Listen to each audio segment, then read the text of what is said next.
Moi, j'ai juste une question pour les enfants. Je me demande, est-ce que vous savez c'est quoi l'argent? L'argent, c'est le prix qu'on gagne. L'argent, c'est le prix qu'on gagne. Ok. L'argent sert à payer l'impôt. L'impôt. L'impôt. L'impôt. Ah, ouais, ça c'est bon ça. Ah, j'adore. Shalom. Salam. Ça fait plaisir de vous rencontrer. On a entendu beaucoup parler de vous et on est très content de venir dans votre institut. Merci pour l'invitation. Oui. Merci pour votre accueil. On est vraiment ravis. C'est vrai que nous, pour nous sortir de notre studio habituellement, il faut y aller. Mais là, on était vraiment ravis de venir à vous pour un épisode vraiment spécial. Mais moi, je voudrais donner la parole à un jeune. Tout à l'heure, vous avez demandé qui connaît Entrepreneur State of Africa. Il y a une personne là-bas qui a levé la main. Eh ben, est-ce que il a dit qu'il nous connaît? Tu as dit tu connais Moulay et Kaï, c'est ça? Ouais. Il faut que tu lui donnes le micro, je pense.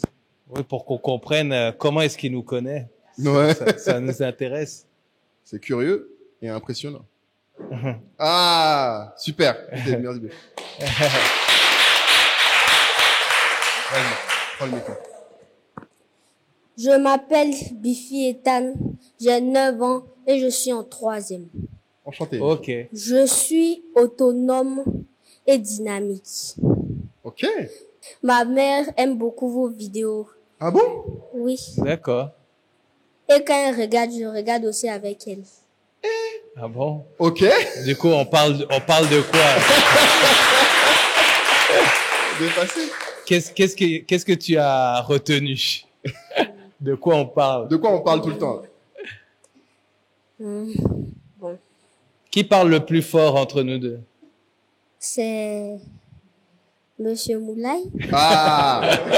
Toi, tu regardes le podcast. C'est bon, c'est que tu regardes. D'accord. Tu te souviens de quoi? De quel podcast tu as écouté? De quand on parle? De quoi tu te souviens? Le podcast de Madame Laetitia Show. Ah. D'accord. Ok. Tu te souviens de quand on était avec C'était Laetitia technique. Show? Très bien. Ok. Très bien. Ok. Tu te souviens de quoi on parlait? Non, pas trop. Pas trop. C'est pas grave. C'est pas grave, c'est pas grave. C'est pas grave. Et du coup, je vais demander pour toi ou pour quelqu'un d'autre, c'est quoi un entrepreneur? Bon. Un entrepreneur, c'est une personne qui entreprend dans un marché Ok. ou dans un commerce. Non. Ok. Ouais, bien aussi un sûr. entrepreneur, très bien. Ouais. Non.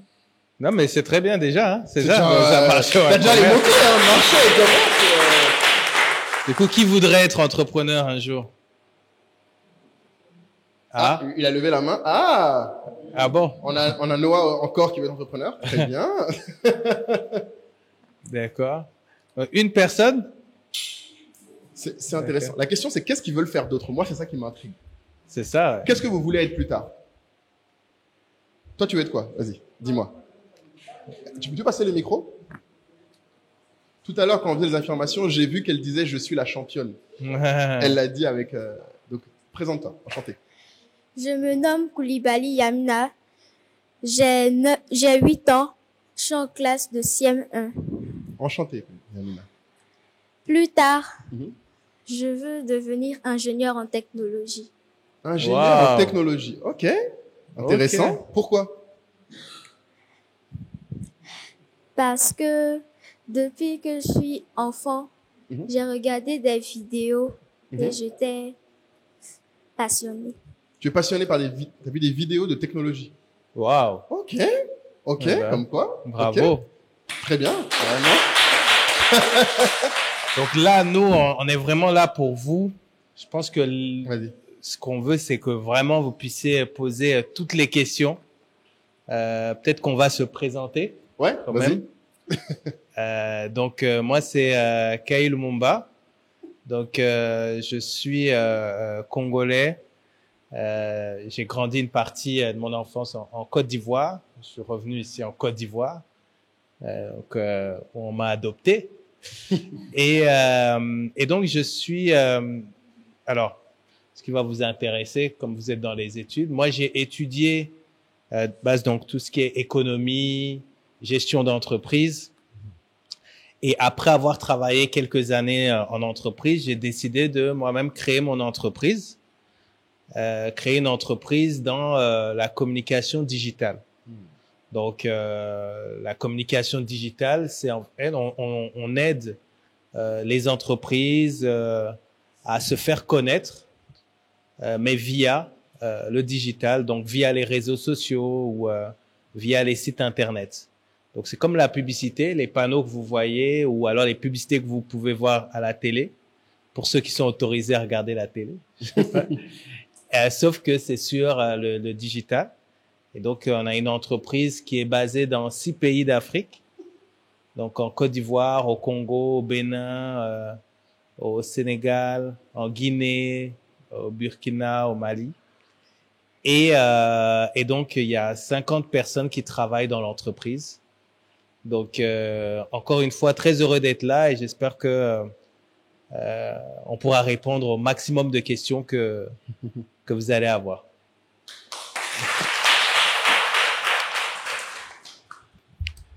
Écoutez, vu qu'il faut que je me présente Moulay Tabouré, alors pour ce qui peut vous intéresser, pour reprendre un peu ce que disait Yamina, je travaille dans la technologie.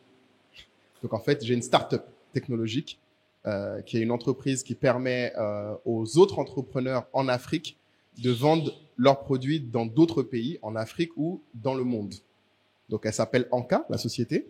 Et je serais curieux de savoir, parce que tout à l'heure on employait des mots comme technologie et digital. Qui ici sait c'est quoi le digital? Est-ce que vous savez c'est quoi le digital? Non? Vous pouvez dire non, hein. Si vous savez pas, dites-moi, je sais pas. C'est pas grave. Dites-moi, est-ce que vous utilisez, vous regardez la télé ou pas? Qui regarde la télé, qui ne regarde pas la télé ici? Levez la main. Dites-moi. Dites la vérité. Dites la vérité. Levez la main si vous regardez la télé. Moi, je regardais la télé beaucoup quand j'étais petit. Voilà, levez la main avec moi, voilà. N'ayez pas honte. N'ayez pas honte. Voilà. Ok. Je regardais beaucoup la télé quand j'étais petit. Je regardais beaucoup les mangas d'ailleurs. Pour ceux qui aiment les mangas, on se parle après, vous nous dites. J'aime beaucoup les mangas personnellement, j'ai toujours fait ça. Et aujourd'hui, les gens, est-ce que vous avez remarqué que les adultes, ils sont pas tout le temps devant la télé, ils sont beaucoup devant leur téléphone. Ça, est-ce que vous avez des téléphones ici? Est-ce qu'il y en a parmi vous qui ont un téléphone? Non? Personne n'a de téléphone. Ok. Je vais faire l'exercice moi-même. Vous voyez ce truc-là? Vous voyez beaucoup de gens passer tout leur temps dessus, non? On est d'accord? Ce que Kai fait, le digital, si vous voulez, il a donné une bonne première partie, tout ce qu'on utilise avec les doigts. Mais aujourd'hui, on appelle digital tout ce qui est transmis par des moyens digitaux, donc des moyens que vous ne voyez pas. Je pense que tu dirais ça, Kai, non? Ouais, c'est ça. C'est ce que vous ne voyez pas. Et beaucoup de gens le consomment sur leur téléphone. Je vais vous demander, vous savez, c'est quoi les réseaux sociaux? Est-ce que quelqu'un sait c'est quoi les réseaux sociaux? TikTok. Ça vous dit rien? Instagram, Facebook, personne connaît TikTok. C'est très bien. Continuez comme ça. Ah, lui, il connaît encore. Ah, toi, t'es connecté. On demande pas si vous utilisez TikTok, mais est-ce que vous avez déjà entendu parler de... Ils ont l'air de dire qu'ils connaissent pas. Hein. Vous connaissez Facebook? Levez la main. Donc, si vous connaissez Facebook. Ah, ok. Ça, c'est bien. Ok, les gars. Ok. Est-ce que vous connaissez Instagram? Ok. Très bien. Ok. Est-ce que vous connaissez donc du coup TikTok? Qui connaît TikTok? Ça vous dit? Ah, Noah, bien lever la main. Voilà. Donc tout ça, c'est ça qu'on appelle les réseaux sociaux. En fait, c'est des endroits où les gens peuvent accéder à des contenus digitaux, donc des photos, des vidéos, des textes. Donc c'est Instagram, Facebook, Twitter. Et donc c'est le boulot qu'on fait Kaye et moi, c'est y compris ce podcast, ça va être sur un réseau social qui s'appelle YouTube. Quelqu'un connaît YouTube ici? Non? Ouais. C'est bien les gars. Donc et les filles. Donc, ouais. Et donc, c'est la nouvelle façon, maintenant, qu'ont les gens de se divertir, s'informer. Ouais. C'est-à-dire, il y a, allez, 100 ans. Donc, vos arrière-grands-parents, ils écoutaient la radio pour s'informer ou pour se divertir, pour écouter la musique ou les informations. Et après, on a inventé la télévision. D'ailleurs, il y a la télévision, c'était en noir et blanc. Il n'y avait pas de couleur. Et puis, il y a eu la télévision couleur qui est arrivée. Révolution. Et puis après, Internet est arrivé avec les ordinateurs. Et puis après, Internet est arrivé dans les téléphones. Et puis après, il y a d'autres personnes qui ont créé des réseaux sociaux, donc Instagram, TikTok, etc., etc. Et donc, vous voyez, chaque 20 ans, 30 ans, il y a des gens qui viennent et qui inventent de nouvelles choses et ça change toute notre manière de vivre, toute notre manière de consommer. Et donc, d'ici 20-30 ans, ce sera toi qui va faire une nouvelle technologie, qui va nous inventer une nouvelle technologie qu'on va tous consommer. Ok. Donc, est-ce que vous avez des questions? Que ça soit sur la création d'entreprise ou sur le digital ou sur l'argent, hein, c'est pas. Ah, est-ce qu'on a des questions? Ah, il y en a une qui a l'air de vouloir. Vas-y. Vas-y. Kofi Anevia. Enchanté, Anevia. Anevia, c'est ça? Enchanté, Anevia. enchanté. Vas-y. Quels sont les parcours qu'on fait pour devenir entrepreneur en technologie? Ok. Ok. Très bonne question. Très bonne question, Anevia. Vas-y, Kaï, si tu veux. Oui, alors je dirais que dans le monde d'aujourd'hui, il n'y a plus de chemin unique. Ouais. C'est-à-dire que toutes les personnes qui sont entrepreneurs, que ça soit dans la technologie ou pas, si vous les interrogez, ils ont tous eu des chemins différents. Ouais. Il y a des personnes qui ont étudié la technologie. Il y en a d'autres qui étaient pas du tout dans ce domaine. Et puis, un moment dans leur vie, ils ont décidé que ça les intéressait. Et donc, ils ont changé de direction pour se lancer dans l'entrepreneuriat. Il y en a d'autres aussi qui n'avaient pas du tout l'idée d'entreprendre, mais ils ont rencontré quelqu'un qui voulait entreprendre et qui les a convaincus d'entreprendre avec eux. Ouais. Donc, il y a ces différents parcours finalement possibles. Mais je dirais que le point commun, par contre, entre toutes ces personnes-là, c'est un parcours en termes de, pour utiliser des mots simples, de développement personnel, Même ça, c'est compliqué, développement personnel. De confiance en soi. Et de curiosité. Curiosité, confiance en soi, ne pas avoir la peur de l'échec. Voilà, ces personnes-là ont ça en commun. Donc en termes de qualité, on va dire. Mais si c'est un parcours académique, c'est assez différent selon les personnes. Pour répondre à ta question, ce que je te dirais, en fait, ce qui se passe aujourd'hui, c'est que la technologie est dans quasiment tous les domaines. Tu vois, que ce soit en médecine, que ce soit dans la construction de bâtiments, que ce soit dans les restaurants, il y a de la technologie un peu partout. D'accord? Donc en fait, techniquement, tous les parcours peuvent t'amener à travailler dans la technologie d'une manière ou d'une autre. Mais comme disait Kaï, il y a un truc qui est très important, c'est si c'est quelque chose qui t'intéresse, il y a deux choses à faire. Un, il faut que tu sois curieuse, donc c'est-à-dire que vous posez des questions. Il faut essayer de comprendre comment ça marche. Et c'est OK de poser plusieurs fois les mêmes questions à différentes personnes parce que chaque personne peut t'apprendre des choses différentes. Ça, c'est la première chose. Plus tu poseras de questions, plus tu comprendras d'angles différents qu'est-ce qui se passe avec un téléphone, avec un ordinateur, avec n'importe quelle chose que tu utilises. D'accord? La deuxième chose pour faire un parcours entrepreneur en technologie, c'est il faut faire des choses. Il faut pas juste poser des questions, il faut que toi, tu essayes de faire des choses. Essaie de construire des petites choses. Moi, tu vois, je suis entrepreneur en technologie, mais j'ai pas étudié la technologie. Quand j'étais à l'école, à un moment, j'aimais beaucoup les mathématiques. Bon, pour être honnête, à votre âge, j'aimais pas les mathématiques. Je trouvais ça compliqué ou ennuyant. Je trouvais que c'est toujours la même chose. Je trouvais ça très ennuyant. Et en fait, je me suis rendu compte que si je faisais bien les mathématiques, je pouvais comprendre tout ce qui se passait autour de moi. Parce que beaucoup de choses sont réglementées par les chiffres. Et après, j'ai fait de l'économie et de la gestion, comme Kai. Donc, j'ai fait ce qu'on appelle business, de la gestion, gérer l'argent. Mais la partie qui m'intéressait le plus là-dedans, c'était comment on construisait des choses, comment on faisait un outil qu'on vendait, comment on construisait. Donc, elle a dit ingénieur en technologie, j'aurais pu faire ça, ou ça aurait pu être simplement vendre quelque chose. Donc, de manière générale, pour être entrepreneur, ce que moi je peux conseiller à votre âge, c'est faites des choses. Ça peut être des Legos, ça peut être des jouets, ça peut être quelque chose, construis des choses. Et l'étape d'après, essaye de construire des choses dont les gens ont besoin. Ça, c'est ce qui fait un entrepreneur, en fait. Quel que soit le domaine, la technologie ou pas. Il faut que tu fasses quelque chose dont les gens ont besoin. Je crois que vous avez déjà vu Jenny de Africa Café. Vous vous souvenez d'elle? Jenny, au restaurant où vous êtes allé. Elle, l'entrepreneur, au début, elle faisait juste à manger. Elle savait faire de la nourriture que beaucoup de gens aimaient. Et les gens commençaient à lui demander d'acheter sa nourriture. Donc, c'est ça qu'il faut faire, en fait. Pour l'entrepreneur, dans n'importe quel domaine, il faut faire des choses dedans.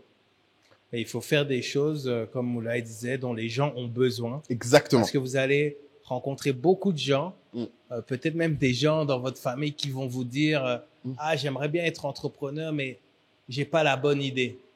Mais en fait, le sujet, c'est pas d'avoir une bonne idée.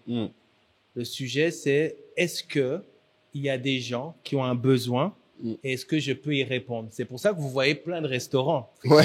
Parce que tout le monde a faim. Tout le monde a faim, tout le monde doit manger. Donc, il y a plein de restaurants. Mais demain, voilà, il faut pas, en fait, courir après une bonne idée. Dans tous les domaines, il faut être curieux pour comprendre quel est le problème qu'ont les gens en ce moment. Ouais. Et puis après, réfléchir, soit tout seul, soit avec des amis. Mais comment est-ce que je peux répondre à ce problème? Exactement. Donc, voilà. C'est ça le parcours. C'est ça le parcours. C'est l'école que tu vas faire va t'aider. Et surtout, l'école que tu vas faire va te présenter des gens qui peuvent faire avec toi. Mais le parcours que tu prends, c'est une fonction de qu'est-ce qui t'intéresse et qu'est-ce que tu peux apporter au monde. Comment tu peux servir les gens. Comment tu peux régler des problèmes. Est-ce que ça te va comme réponse? C'est clair? Ça va? Oui, pas de souci. Alors, je pense qu'il faut qu'on passe le micro. Le micro. Passe le micro. Can you give her the mic? Oh, thank sorry. you. Yes, no problem.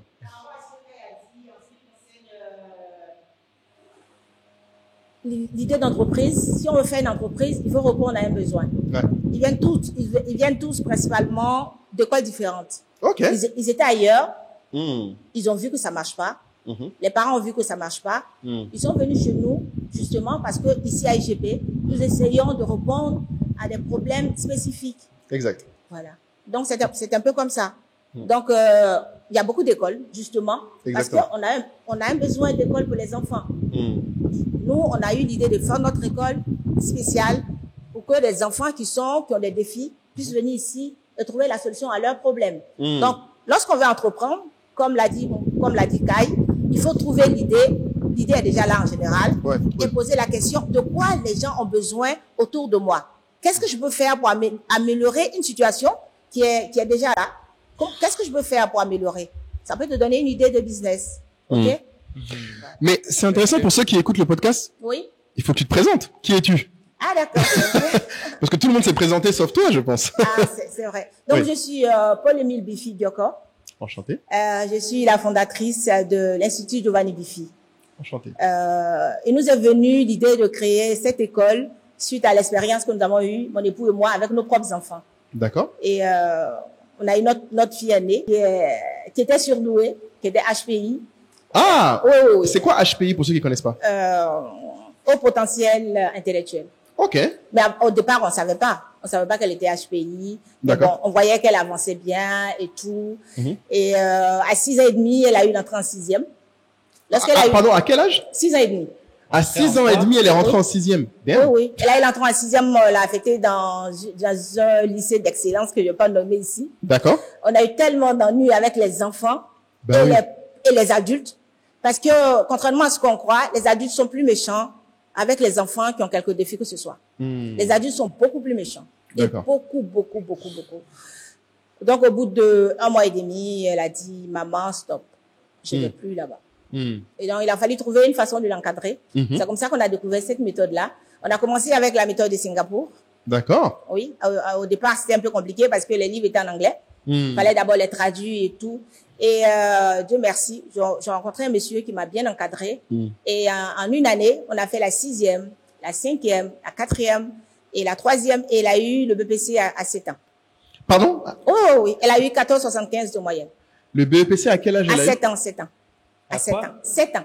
À 7 ans? Oui. Alors, attends. Pour ceux qui nous écoutent, le BEPC, normalement, c'est à quel âge qu'on le passe? 15 ans? Normalement, 13, 14. 14 ans. 14 ans. Oui, 14 Elle a eu à 13 ans. 7 ans. Oui, elle a eu Mes à 7 respects. ans. Mes Donc, respects. oui. Et donc, elle a eu à 7 ans et là, on a dit stop. Il fallait qu'on fasse les choses doucement. On a fait donc la seconde C, D'accord. la première C D'accord. et on a fait la terminale C. Et donc, elle a eu le bac à 10 ans. C'était l'année où Le il y a bac à 10 ans. Oui. Bah, Elle a eu le bac à 10 ans. C'était l'année où il y a eu les soucis en Côte d'Ivoire. Ok. Oui. Et elle a toujours voulu faire du droit.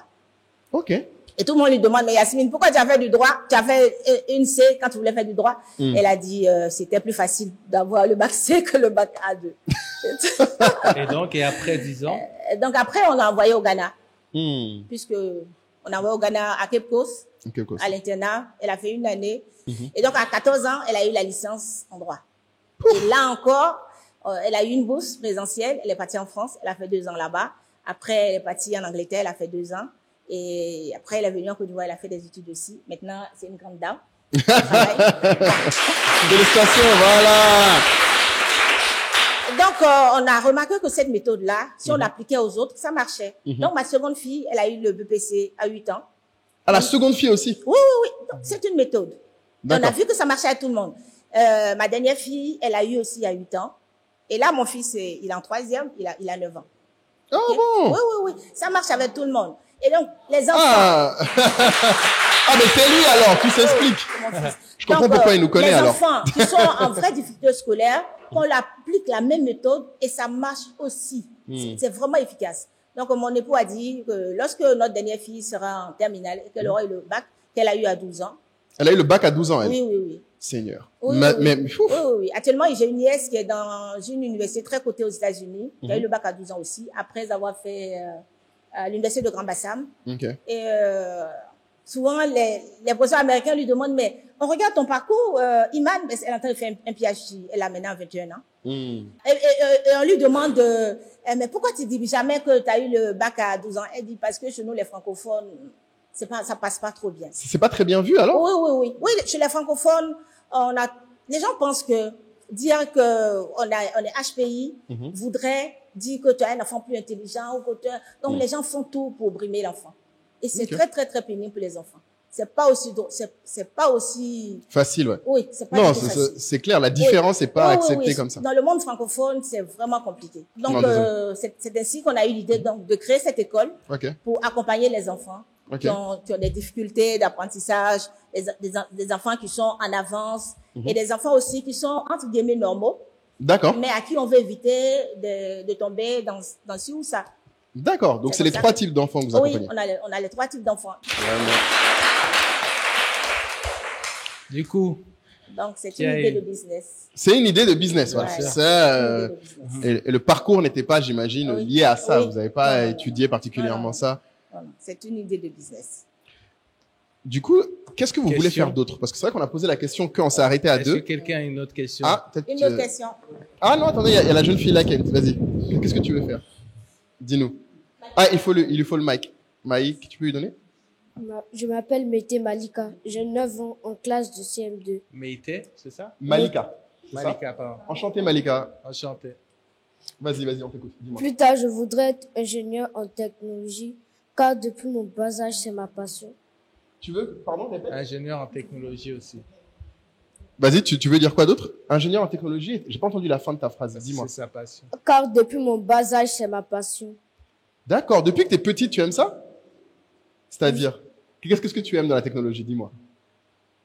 Oui, j'aime la technologie. Tu aimes quoi spécifiquement? Donne-nous un exemple. Alors, je vais te donner un exemple. Qu'est-ce qui est facile pour toi et qu'est-ce qui est dur pour les autres? Qu'est-ce que toi, tu aimes bien faire que les autres trouvent difficile? La science. Les quoi? Les sciences. Les sciences? T'aimes bien les sciences? Oui. C'est-à-dire, par exemple, quoi? La biologie, les mathématiques. Qu'est-ce que t'aimes bien dans les sciences? Les mathématiques. T'aimes bien les mathématiques? Ok. Ok. Ok, très bien. Quelqu'un d'autre veut nous dire ce qu'il veut faire plus tard? Ah, il y a lui qui veut parler. Vas-y. Tu veux lui passer le mic, s'il te plaît? Merci beaucoup. Merci, Malika. Merci, Non, Malika. j'avais une question sur l'entrepreneuriat. Quelle est la différence entre un entrepreneur et un salarié? La Entre un différence- entrepreneur et un salarié. C'est ça? D'accord. Bon, alors, un entrepreneur et un salarié, alors, en théorie, la différence, c'est qu'il y en a un des deux qui a créé l'entreprise, ou en tout cas qui a créé la structure, et qui s'occupe de la développer. Et après, il y en a un qui est dans la société, donc qui est un employé de la société et qui s'occupe de travailler dedans. Donc, si tu veux simplifier, il y en a un qui développe la société, il y en a un qui fait fonctionner la société, qui opère dedans.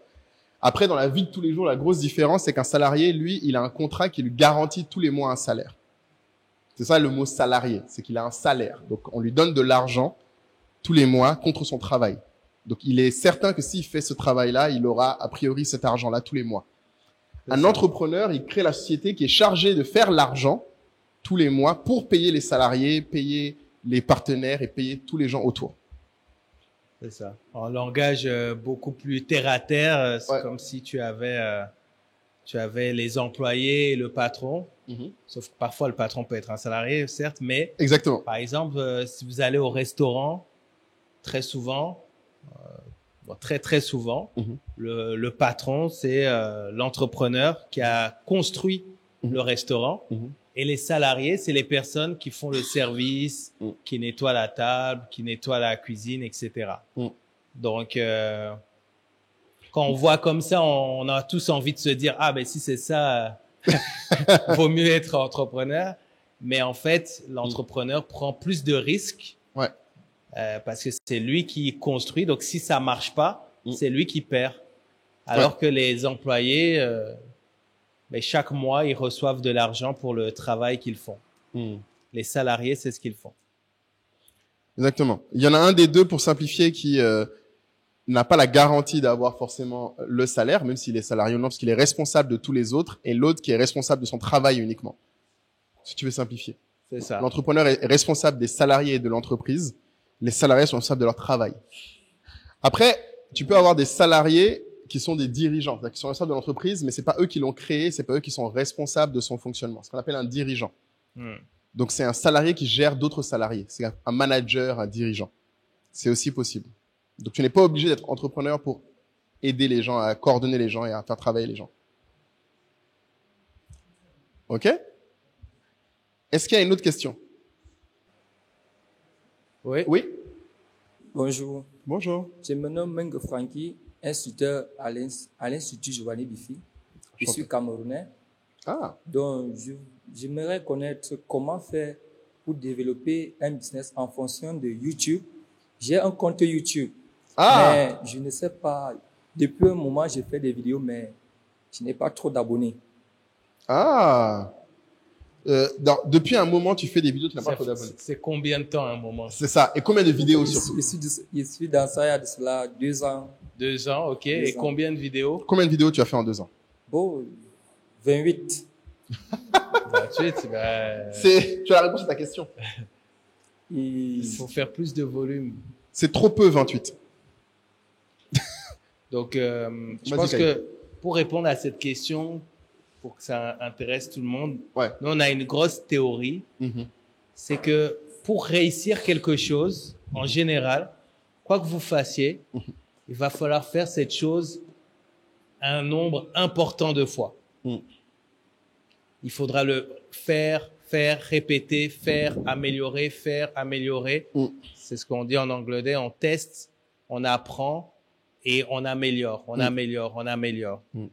Il y a des personnes, toutes les personnes que vous admirez, en général, si vous analysez, si vous prenez le temps de regarder leur parcours, vous allez voir que avant d'avoir le succès que vous leur voyez, ils ont fait parfois des années et des années. Voyez? par exemple, allez voir, je vous invite, même cette chaîne YouTube, allez voir la date de naissance de cette chaîne YouTube. Ouais, ça fait longtemps. Vous allez voir que elle a été créée en 2018. Ouais, oui, les gens savent pas. 2018. Mais il avait créé en 2018 En la chaîne. 2018. Et comme vous, une vidéo de temps en temps. Vous voyez? Tu avais fait combien de vidéos? Quoi, pareil, 10? Je sais pas. Non, enfin, peut-être quand même plus. Ouais, 20, 30. Quand même plus, voilà. Mais ce n'est que quand, là, on s'est lancé le défi de une semaine ne peut pas se passer sans qu'on poste une vidéo. Ce n'est que à ce moment-là que il y a eu un suivi et que la chaîne a pu grossir. Et on s'est engagé à le faire jusqu'à 100. Voilà. Parce que tout à l'heure, on a employé le mot important. Parce que c'est un des problèmes souvent. Quand vous voulez commencer quelque chose, je sais pas, demain, par exemple, vous dites, vous voulez, je sais pas, voilà, en technologie, vous dites, OK, je veux apprendre à, je sais pas, moi, paramétrer un routeur, ou vous voulez apprendre à, je sais pas, réparer un ordinateur. Il se suffit pas de le faire une fois, 2 fois, 20 fois, ça suffit pas. Fixez-vous 100 fois. Je sais que ça paraît beaucoup. Me regarde pas comme ça. Elle a été surprise, mais je t'assure. Parce qu'en fait, si tu te dis que tu vas le faire 100 fois, tu vas t'améliorer avant d'arriver aux 100 fois. Tu le feras beaucoup plus et beaucoup mieux que la première ou même la 20e fois. Le problème souvent de beaucoup de choses que les gens essayent de faire comme nous, tu vois, quand on a fait la chaîne, on s'est forcé à dire on va le faire au moins 100 fois et on n'arrête pas avant. On n'a pas arrêté une semaine. Ça fait 2 ans. Chaque semaine, on sort une vidéo. Merci. Donc, pour répondre à ta question, au départ, en tout cas, souvent, il faut faire plus de volume. Et ne pas regarder les chiffres, le nombre de likes, ce genre de choses. Il faut juste avoir cet objectif. Je vais en sortir 100 de suite. Et chaque fois que j'en sors une, mon seul objectif, c'est qu'elle soit meilleure que la précédente. C'est ça le point important. Et donc après, ça fait un effet cumulé. Et toutes les personnes que vous regardez, les footballeurs, quand vous les voyez marquer un coup franc, en général, ils ont déjà fait ce geste 500 fois dans leur vie.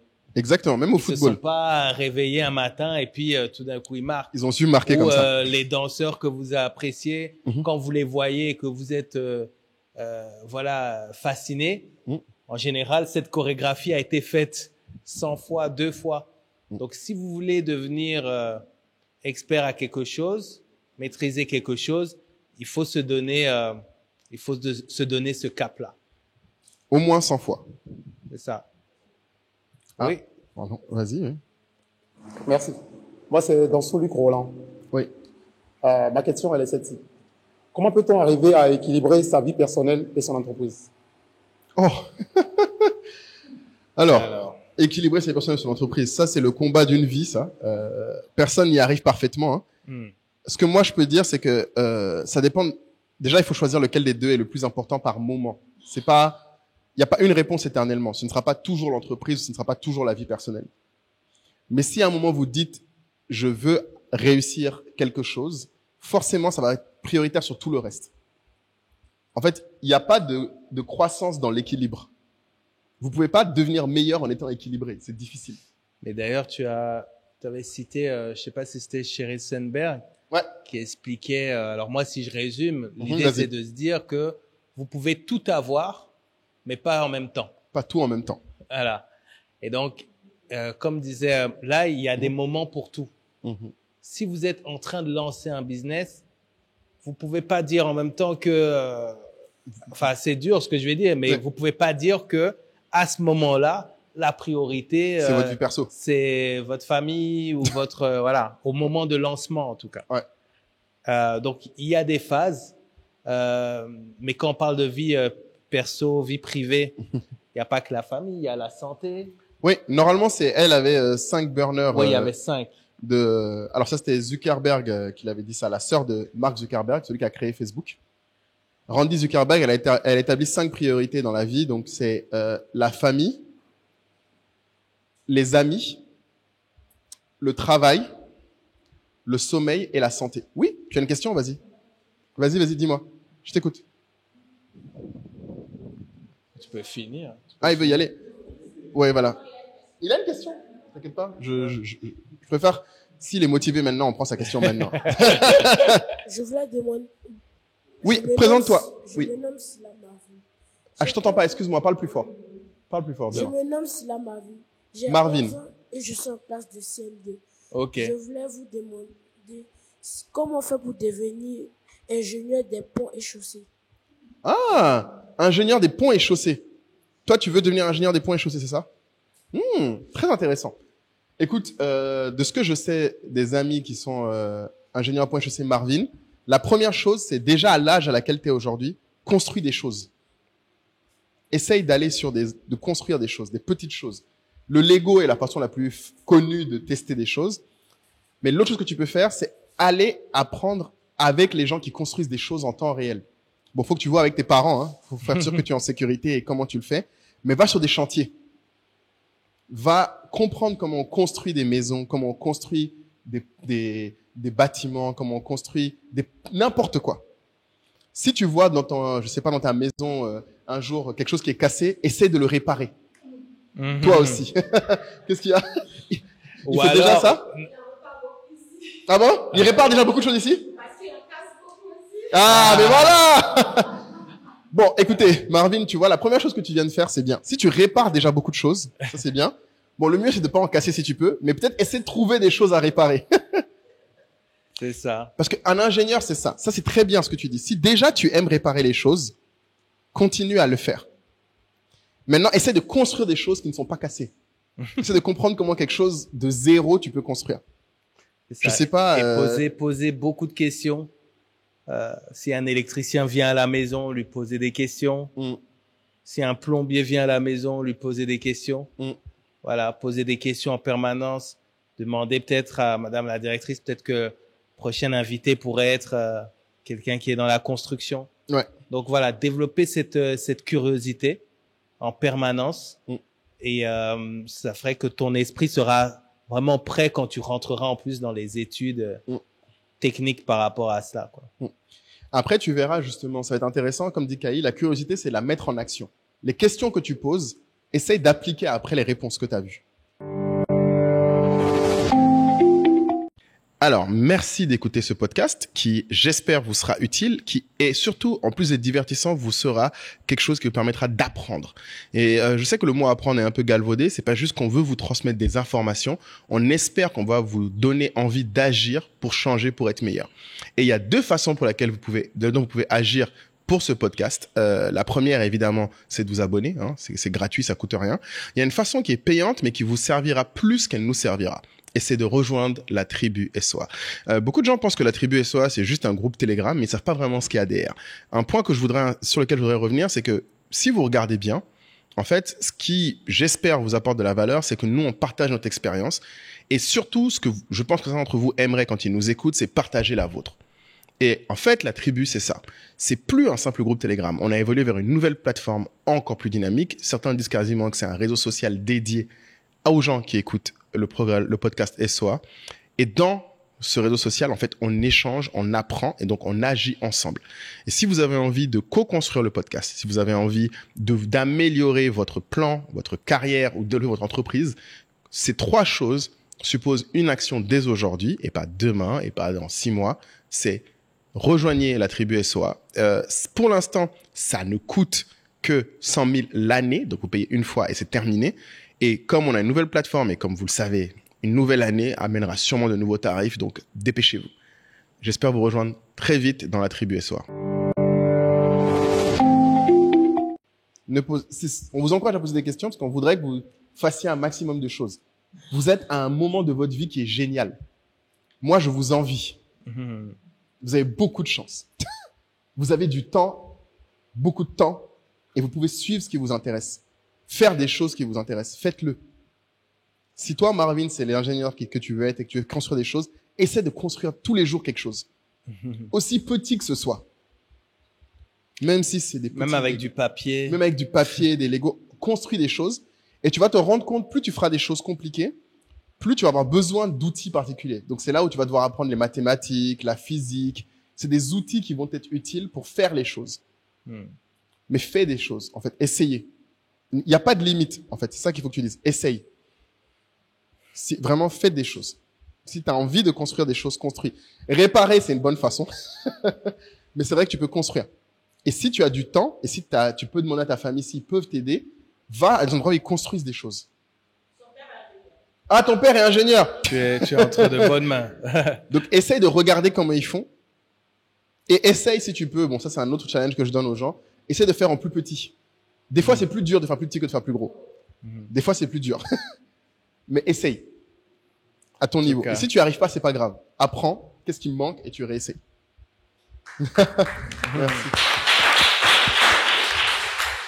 Ah, vous avez des questions? Alors, je vais juste finir ce que je disais tout à l'heure pour les enfants, si vous m'écoutez. Allez-y, vous avez des questions? Quelqu'un d'autre a une autre question?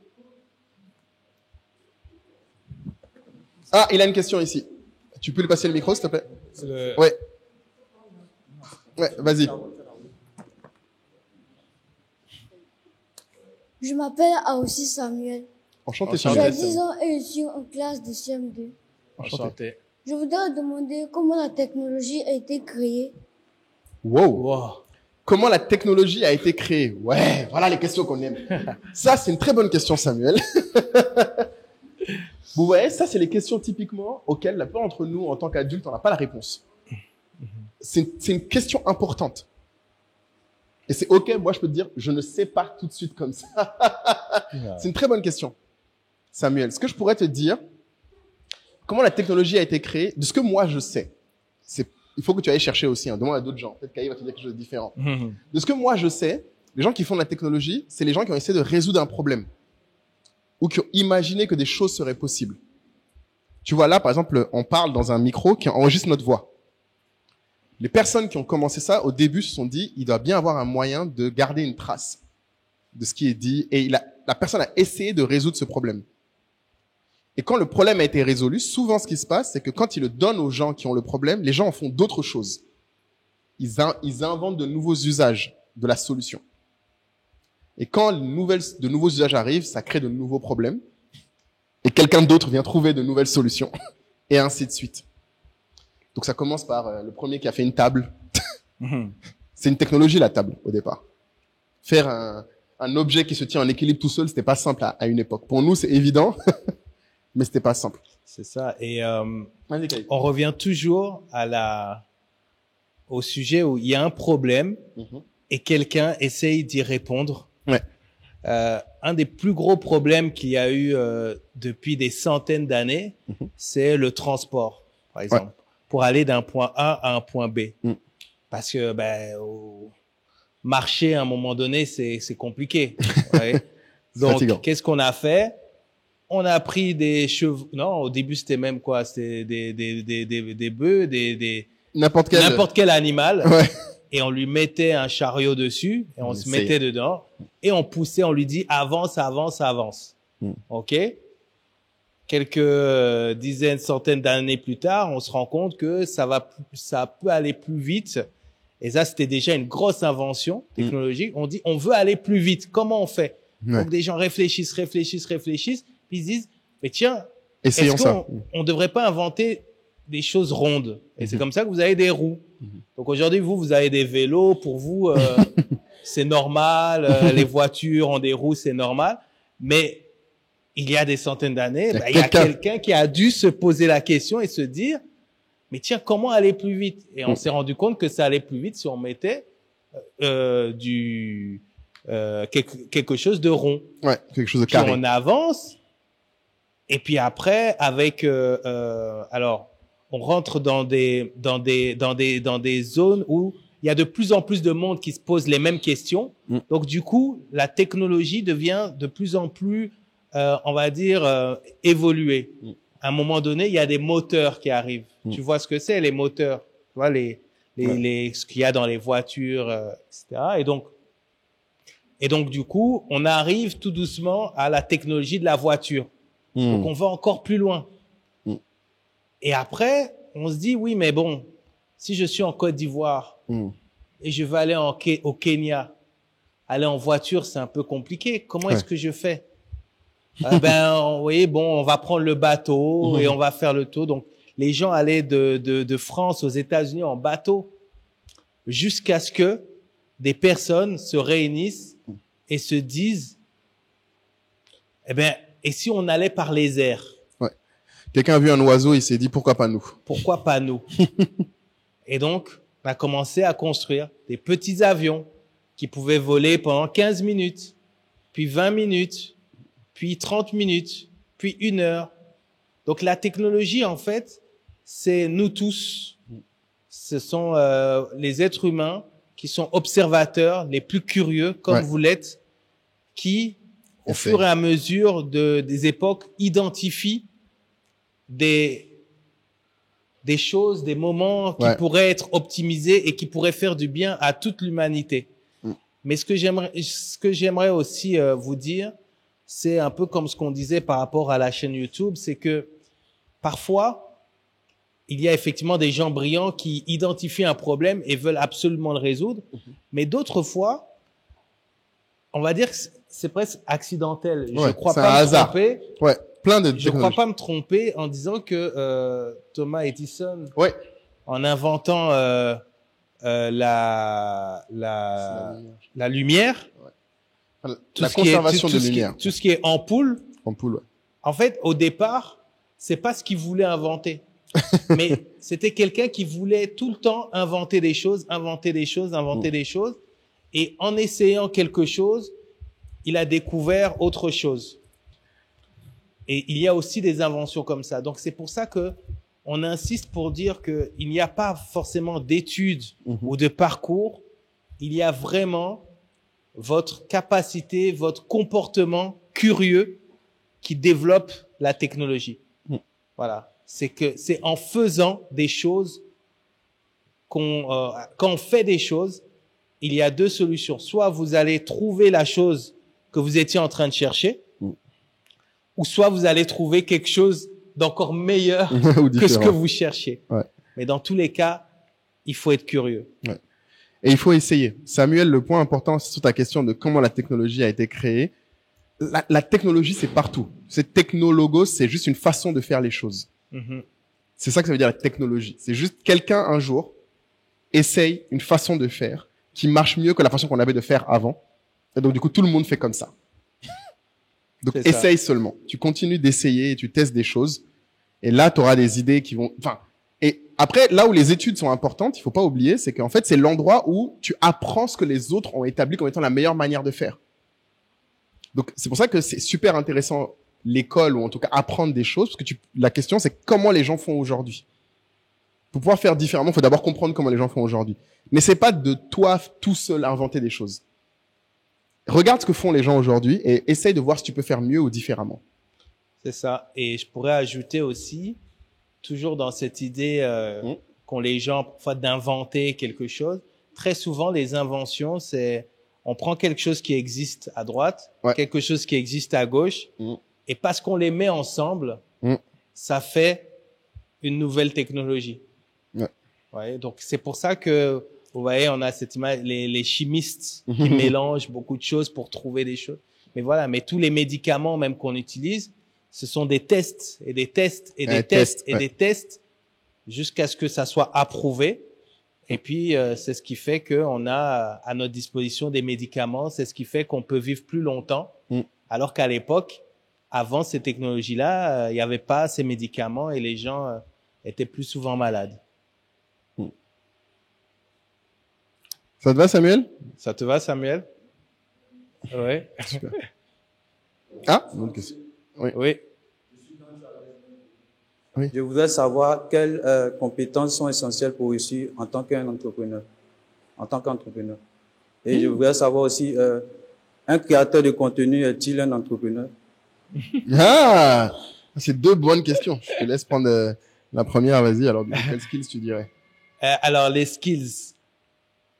Moi, ce que je dirais, pour avoir déjà regardé un peu, il en faut beaucoup. Selon, en fait, entrepreneur. C'est encore une fois selon la période. Voilà, de l'époque. De l'entreprise, ouais. En fait, un entrepreneur, par définition, c'est quelqu'un qui va évoluer avec son entreprise. C'est pas la même chose une entreprise quand elle commence que quand il y a des employés, que quand il y en a 100 employés, que quand il y en a 1000. Chaque étape demande des compétences différentes. Donc, il n'y a pas de réponse unique. La seule chose qui est unique, par contre, c'est qu'en tant qu'entrepreneur, il va falloir que tu apprennes à changer ta personne à la même vitesse ou plus vite que la boîte, que l'entreprise dans laquelle tu es. C'est ce qui sépare un entrepreneur d'un salarié. C'est qu'un salarié, le plus souvent, il peut évoluer un peu plus lentement, voire un peu après sa société. La société, limite, lui dira, il faut que tu saches faire ça, donc on va te former pour faire ça. Un entrepreneur, en fait, toi, tu dois aller plus vite. Tu dois apprendre à faire des choses plus vite même que la boîte évolue. Donc, la première compétence, oui, c'est apprendre et appliquer et tester des choses. Après, bien sûr, à côté, il y a aussi comprendre le marché. Tout à l'heure, il a dit que c'est un entrepreneur, c'est quelqu'un qui comprenait le marché. Et ça, c'était un très bon point. Il faut être capable de comprendre c'est quoi le besoin des gens. Et des fois, les gens même ne disent pas c'est quoi leurs besoins. Des fois, ils le savent pas eux-mêmes. Donc, il y a une grosse partie dans un entrepreneur qui est apprendre et évoluer soi. Donc, c'est deux choses différentes. Plein de gens sont capables d'apprendre. Des fois, les gens n'arrivent pas à se changer eux-mêmes. Et ensuite, il y a comprendre ce que veulent les gens et ce pourquoi ils sont prêts à payer. C'est ça. Et je dirais que, alors c'est un peu un cliché, mais je pense que beaucoup d'entrepreneurs seront d'accord avec ça, c'est de dire que, idéalement, en tout cas dans les premières années, vous êtes capable de faire, vous avez à minima les compétences qu'ont votre équipe. C'est-à-dire que vous êtes déjà passé par là. C'est le mieux. Ouais. C'est le mieux. C'est-à-dire que je prends cet exemple de restaurant parce que je pense que ça parle à tout le monde. Ouais. Mais quand quelqu'un commence un restaurant, on peut imaginer, alors s'il commence vraiment tout seul, on peut imaginer que sa première compétence, c'est de savoir faire la cuisine. Ou le service. Voilà. Donc, cuisine. Ensuite, les affaires fonctionnent. Il va recruter peut-être un cuisinier ou une cuisinière, mais il va falloir faire le service. Voilà. Et puis après, les affaires fonctionnent, il va mettre un serveur, donc il a plus besoin d'être serveur, mais il va devoir apprendre à être comptable, parce qu'il a de plus en plus de factures, de plus en plus de problématiques de stock, de stock, et donc voilà. Et donc après, il se trouve que le restaurant fonctionne, donc il faut l'agrandir. Eh ben, on part dans une période de travaux. Mais 3 ans avant, cette personne n'avait pas en tête il faut que je m'y connaisse en travaux. Ouais. Donc c'est pour ça que Moulay disait, on se renouvelle comme un caméléon en permanence en fonction de ce qui se passe, puisque le monde évolue. Et puis peut-être que finalement, je veux créer, mon restaurant fonctionne bien. Donc, je veux créer un autre restaurant. Ouais, ou une chaîne. Donc, je vais développer des compétences pour trouver un autre espace, etc. Donc, c'est toujours des nouvelles compétences que vous n'avez pas besoin de maîtriser, puisque à un moment donné, vous allez peut-être avoir quelqu'un qui est meilleur que vous. Mais voilà, c'est cette capacité à se renouveler. Mais il y a deux choses qui sont claires aussi que j'ai oublié de dire quand même, compétences que peu de gens réalisent dans l'entrepreneuriat. Déjà, il faut être à l'aise avec le chaos et l'incertitude. Un entrepreneur ne peut pas être quelqu'un qui, quand les choses sont risquées, est bloqué. Parce que la plupart du temps, tu ne sais pas ce qui va se passer et tu dois avoir une capacité à agir même dans le doute. Beaucoup de gens, ce qui fait qu'ils n'arrivent pas à être entrepreneurs, c'est quand ils ne savent pas, ils ne font pas. Ou pire, ils arrêtent. C'est ça. Vous devez prendre des décisions. Faut prendre des décisions même quand tu n'es pas certain. Parce que les gens vont vous demander, mais du coup, boss, qu'est-ce qu'on fait? Et imaginez si vous leur dites, moi je sais pas. Ouais. Donc personne ne fait rien. Alors. C'est ça. Donc il faut accepter ça si vous êtes entrepreneur, que les gens vont toujours vous demander votre avis et vous devez être capable de répondre. Mais le secret, c'est qu'il n'y a pas de bonne réponse. On demande pas la bonne réponse, on demande votre réponse. La réponse qui permet d'aller vers l'avant. Faut progresser. Et l'autre chose, c'est que oui, normalement, alors, parce que c'est vrai que d'ailleurs, on a posé la question, c'est quoi un entrepreneur? Moi, j'aimais bien une définition qu'on disait qu'un entrepreneur, c'est quelqu'un qui poursuit un objectif au-delà des ressources qu'il a à disposition. C'est que par définition, un entrepreneur, c'est quelqu'un qui fait quelque chose, qui aujourd'hui n'a pas ce qu'il faut pour le faire, mais se met en mouvement pour trouver ce qu'il faut pour faire ce qu'il a envie de faire. Donc c'est ça la définition pour moi la plus pure, basique d'un entrepreneur. C'est tu fais quelque chose dont tu n'as pas les moyens aujourd'hui pour faire. Donc tu te préoccupes de comment je fais, tu trouves des solutions pour y arriver. Et après, bon, c'est un corollaire, mais il faut savoir s'entourer. quelqu'un qui ne sait pas convaincre les autres va avoir du mal à être entrepreneur. Il faut savoir convaincre d'acheter ton produit. Il faut savoir convaincre tes employés de travailler pour toi. Il faut savoir convaincre tes partenaires de te donner des délais de paiement. Il faut convaincre tous les jours. Tu décides, tu convaincs. Tu décides, tu convaincs. C'est les deux choses qu'il faut un entrepreneur. Et après, tu agis. Ah, il y a une question. Oui, vas-y. Ah, les profs ont plus de questions que les élèves, hein, dis donc. Enchanté. Vous qui êtes ancré dans le domaine de l'entrepreneuriat, est-ce forcément intégrer une structure d'entrepreneuriat, c'est-à-dire une école, ou bien aller faire partie d'un tas pour réussir en entreprise? Ah, je sais pas comment. Alors, en gros, je pense que la question, c'est est-ce qu'il vaut mieux être aller dans une école ou se former pour être entrepreneur, voilà, ou est-ce qu'il vaut mieux être dans une entreprise? Voilà. La réponse idéale, c'est les deux. Mais je m'explique pourquoi. Et c'est aussi pour les enfants qui sont là. Comme j'ai dit tout à l'heure, à l'école, tu vas apprendre comment les gens font aujourd'hui. Normalement, c'est le principe d'une école. Normalement, on te montre comment on fait aujourd'hui. Maintenant, le problème, c'est que souvent, comment on t'apprend à l'école, c'est pas forcément comment font certaines personnes aujourd'hui dans des grosses sociétés ou dans des sociétés qui sont avancées. Ils font peut-être des choses un peu différentes. Donc, l'idéal, quand tu veux être entrepreneur, et c'est vrai que c'est une question qu'on aurait pu répondre pour tous ceux qui se demandent, il vaut mieux avoir été formé, ou en tout cas apprendre comment les gens font aujourd'hui. Donc, ça peut être dans une école, ça peut être en ligne, ça peut être comme tu veux. Mais après, il faut faire. En fait, la théorie ne suffit jamais. Depuis tout à l'heure, vous entendez, on n'arrête pas de vous dire faites des choses, essayez. C'est pareil. Que tu sois un enfant de 9 ans ou un adulte de 29, c'est la même règle. Tu ne peux pas juste apprendre des choses en théorie et ne rien faire. Si tu ne fais pas, tu ne sauras pas faire. Et d'ailleurs, souvent, on dit que la meilleure façon d'apprendre, c'est de faire. Malheureusement. On revient encore à tous les domaines qu'on connaît tous, hein, mais ouais. Si une équipe de foot ne fait que s'entraîner sans jamais jouer de match, ben, le jour où il faut jouer une finale, ils sont pas prêts. Ouais. Donc il faut se confronter le plus possible à la réalité. Et c'est ce qui fait d'ailleurs les meilleures écoles. Hein. Les écoles comme Harvard ou les écoles, je sais pas si vous avez déjà entendu, j'imagine parler les enfants ici d'Harvard. Quelqu'un connaît ces écoles-là? Non? Tant mieux. Ah bon, toi tu connais.